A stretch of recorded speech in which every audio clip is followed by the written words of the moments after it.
In this particular video, I'm going to discuss about the stability of cycloalkanes based on this Baeyer strain theory.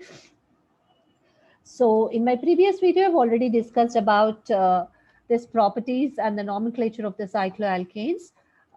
This particular topic has been pulled out from the degree first semester syllabus. That is the chapter 6, that is alicyclic hydrocarbons. So the whole chapter has been dealt on my YouTube channel, and the details of this playlist has been given in the description box below. If you like it, please do like, share, and subscribe my channel. Yes, let's look at this. What is this Bayer strain theory, uh, which has been proposed in 1885 by Adolf von Baeyer, who is a famous German chemist, to explain the stability and the reactivities of the cycloalkanes relatively. That means which is more stable and which is more reactive out of the cycloalkanes group. So this theory is based on Lebel and Wartoff theories. Mainly, he picked up this Wartoff hypothesis that the valencies, we know that the carbon valency is 4, that is outermost electronic configuration in the excited state is 4. To satisfy this 4 valency state, it will bond with 4 other atoms. So the 4 atoms in which it is bonded to will occupy the corners of a regular tetrahedron, and the bond angle here is expected to be 109 degrees 28 minutes. So in order to satisfy the valency, it will the atoms which is bonded to carbon atom is occupying the corners of a regular tetrahedron with the bond angle of 109.5. So, based on this hypothesis, he proposed this Bayer strain theory, and why these are occupying the corners of a regular tetrahedron means all these 4. When the bond angle is 109.5, that is the optimum overlap of these atomic orbitals is possible if if the bond angle is 109.5. That means the atomic orbitals can occupy to the maximum extent, and the maximum stability and the maximum bond strength and the maximum stability is acquired by the molecule. So they will they will be happy if the bond angle is 109.5, because the maximum overlap of the atomic orbitals is possible.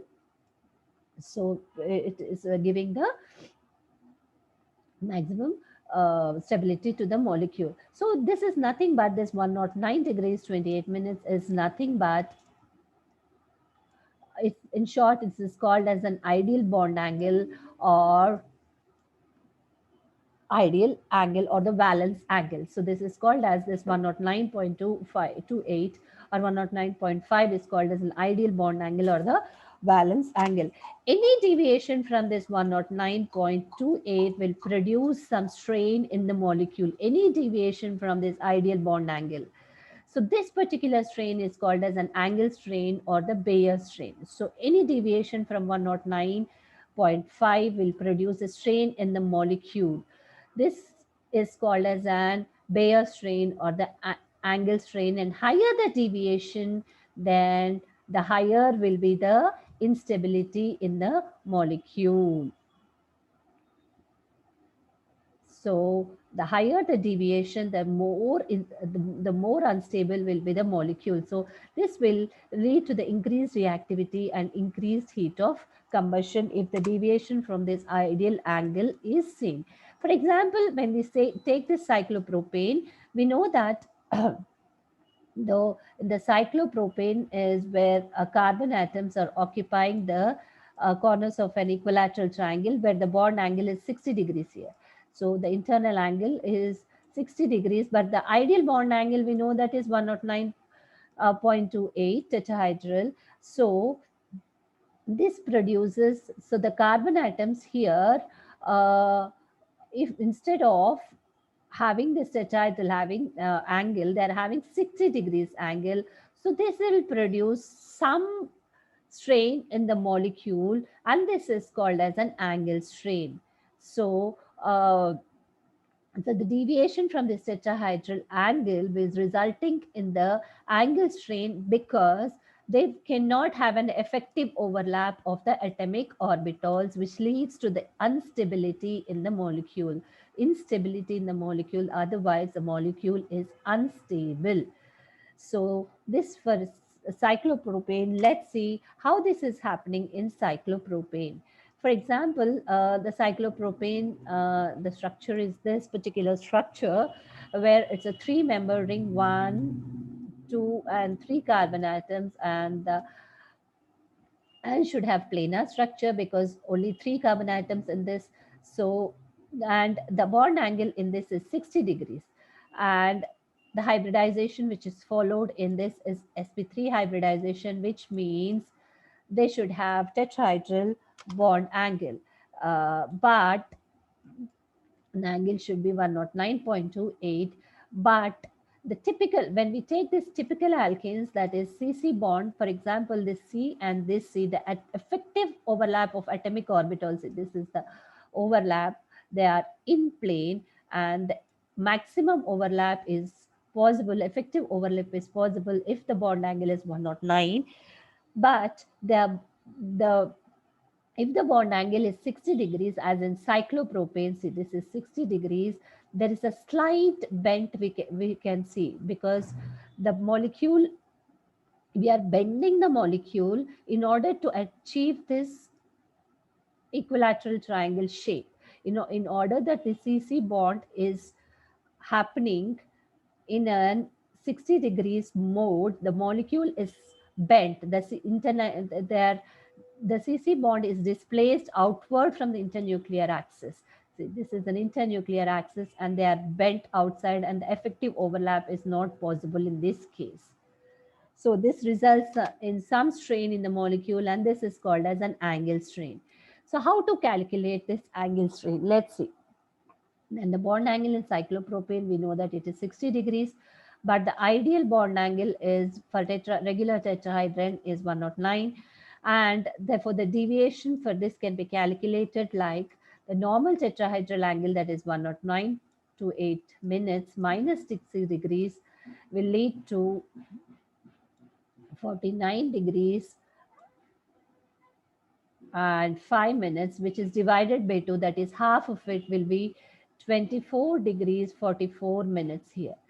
See, when we take the cyclopropane, the carbons are occupying the corners of an equilateral triangle where the bond angle is 60 here we can see, but the ideal angle is 109.28. So the deviation we can see this is 49.5, and we're taking half of it. Why half? Why half means because the strain is distributed equally on either sides of the molecule for each bond. For example, if you're taking this C, this particular strain, that is 49 degree strain, is distributed to this end of the molecule and also towards this end of the molecule. So that is halved. So for this particular carbon, that is halved. So equally to each bond connected to a carbon, it is distributed equally. The angle strain for this is, in particular case for cyclopropane, is 24 degrees 44 minutes. Okay. And when we are coming to this cyclobutane, how can you calculate this angle strain in cyclobutane? Yes, the bond angle is 90 degrees for cyclobutane. We know this is the cyclobutane structure. So this is 90 degrees here. For the corners are of a square here.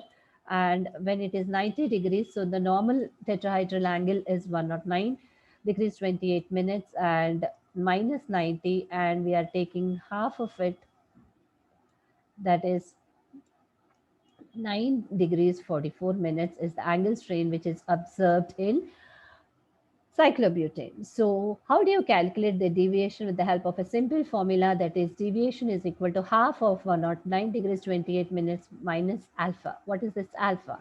Alpha is the bond angle of the cycloalkanes. For example, in cyclobutane, it is 90 degrees. For cyclopropane, it is 60 degrees. And for cyclopentane, it will be 108 degrees. Yes. Cyclopentane, it is 108, the internal angle. So for when we calculate the deviations using the formula of half of This tetrahedral angle minus the alpha divided by 2, then we get the deviation in that particular cycloalkanes. For cyclopropane, it's 24 degrees 44 minutes, and for cyclobutane it is 9 degrees 44 minutes, and for cyclopentane it is only 44 minutes, and for cyclohexane, and then coming to the negative sign here, when you see from cyclohexane, heptane and octane, we are seeing that's a negative sign because the internal angle is more than the tetrahedral angle. That is why we are getting the negative sign here. So uh, so the deviation, if you see that here, in all these cases, the cyclopropane is having the highest angle strain. That is why it is most unstable, and the reactivity of this is more, and it will undergo the ring opening reactions like the addition reaction here.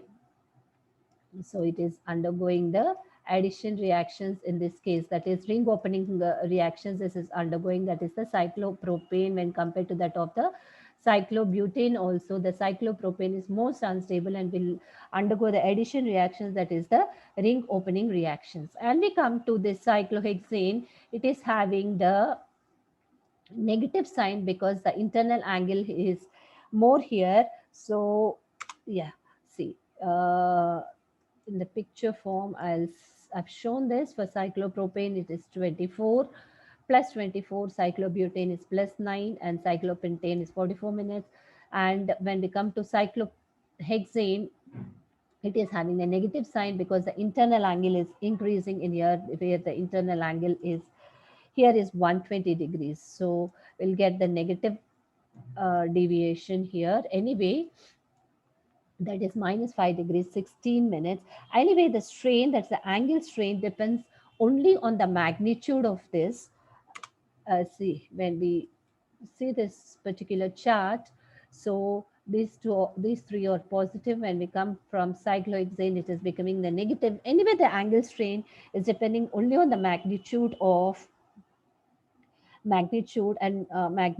deviation, but not on the sign. So the cyclopropane is the most reactive of all this because the magnitude of deviation is more in this case. And from according to this Bayer's theory, the cyclopentane is the most stable because the deviation is very less from the when compared to that of the tetrahedral angle, which is negligible, that is only 44 here minutes. So the cyclopentane is more stable here when compared to that of the any cyclohexane. So according to this Bayer's theory, and when we come to cyclohexane, the negative deviation is observed as the internal angle is more than the tetrahedral angle here. Yes. So cyclobutane is more stable than cyclopropane. And in other words, cyclopropane is more reactive and undergo this addition reaction. So according to this Bayer's theory, the stability is cyclopentane is more stable than cyclohexane, then comes cyclobutane and cyclopropane in the order. See, I'll go back to the picture and show you. Yes. Uh, See, first comes cyclopentane in the order because the deviation is only 0.44. Then comes cyclohexane. Then comes cyclobutane. Then comes the cyclopropane for the stability of cycloalkanes.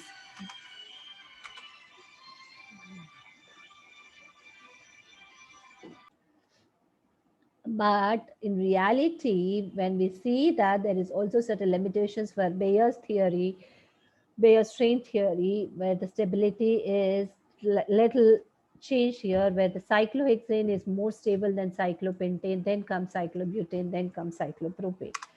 So what are the main postulates of this Bayer's theory is cyclohexane is unstable ring due to the higher ring strain because there is a more ring strain, so it is unstable and it is difficult to synthesize the higher rings more than cyclohexane. If the ring system is containing six or more than six carbons, then it is difficult to be synthesized and most unstable because the deviation from the normal tetrahedral angle is larger here.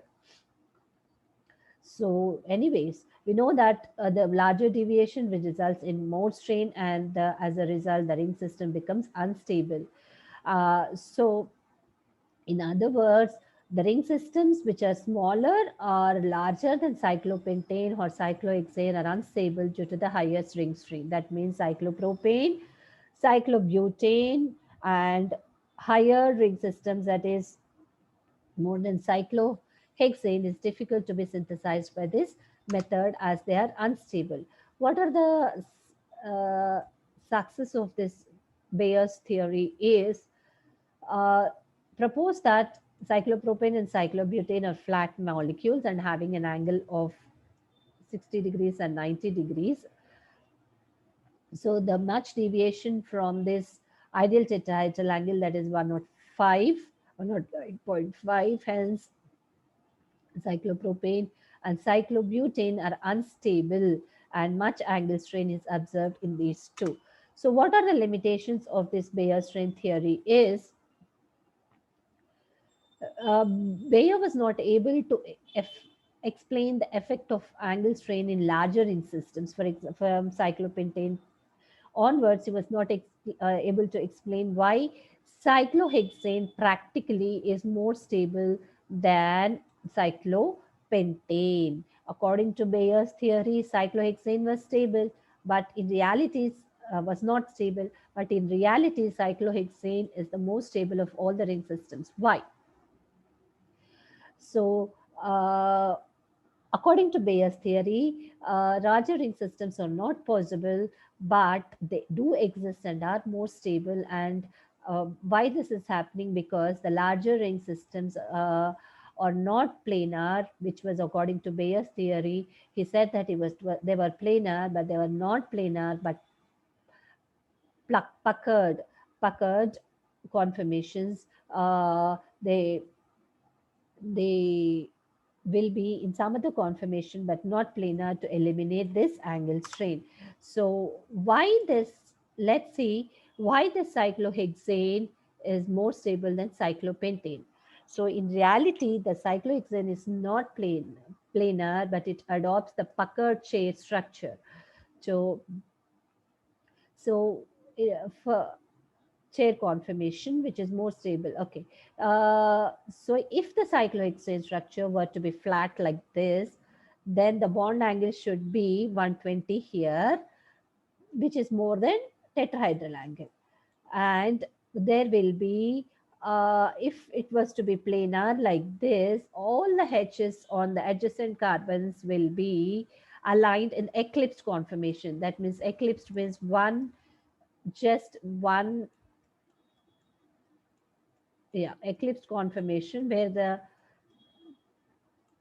H like this will be eclipsed. They will be eclipsed like this. Okay, just overlapping like this, and there will be torsional strain because of this eclipsed conformation. There will be torsional strain. This particular strain is called as torsional strain. Angle strain is because of the internal bond angle, and the torsional strain because of the conformation where the hydrogen atoms on the adjacent carbon atoms will be in the eclipse conformation. If the bond angle was to be 120 degrees, uh, then if the molecule were to be planar, then the bond angle will be 120. Because of this, there will be angle strain, and then there's the eclipse conformation where the H's are in overlapping like this, where there will be torsional strain. But in reality, that is a chair conformation here. That's a puckered structure where all the hydrogens on the adjacent carbons are in staggered conformation where they are not eclipsed to avoid the torsional strain. So the chair conformation is so stable because it eliminates the angle strain, where all the bond angles in this particular conformation is 109.5, that is the tetrahedral angle, that is the ideal bond angle, and the torsional strain is also eliminated in this case where all the hydrogen atoms on the adjacent carbon atoms are in staggered conformation and not in eclipse conformation. Because of this, the cyclohexane, that is cyclohexane, is more stable than cyclopentane or any other cyclohexane, because this is having an ideal bond angle of 109.5 degrees, and moreover there is no strain, no angle strain or torsional strain in cyclohexane. This is what is Baeyer strain theory to explain the stability of cyclohexanes. Anyway, it has the limitations for which can be explained. Yes.